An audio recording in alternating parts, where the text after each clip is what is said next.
Kitu yako ya lose weight watu wanaistua serious by the way. When did many men attack me yesterday? By the way, I was at a place where I was literally attacked by more than 10 men. Walikuambia ukweli? See ukweli? And none of them look like you. Wait, let me ask you, don't you people look in the mirror? What do you see when you look in the mirror, you people?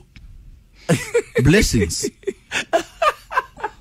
Nimesikia hata my boss akisema hata anataka kujoin hiyo kitu ya OMAD. Does Martin look like you? I believe Martin is slim fit, proper man, exercises, everything. He watches what he eats. So hii category yetu ni gani? Well, apart from struggle kupumua, category H. Hippopotamus. Thank you very much. San.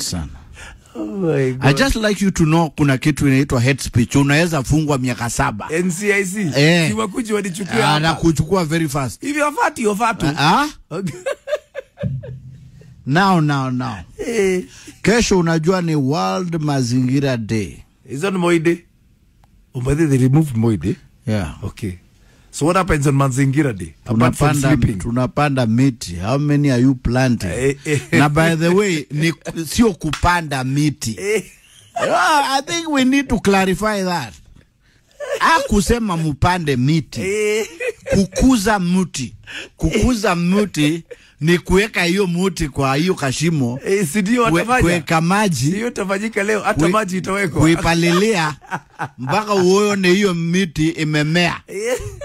Si hivi itafanyika. Sio kila shimo unapanda hapa kuku yako na Nakuru wapi Eldoret. No. Ni kukuza.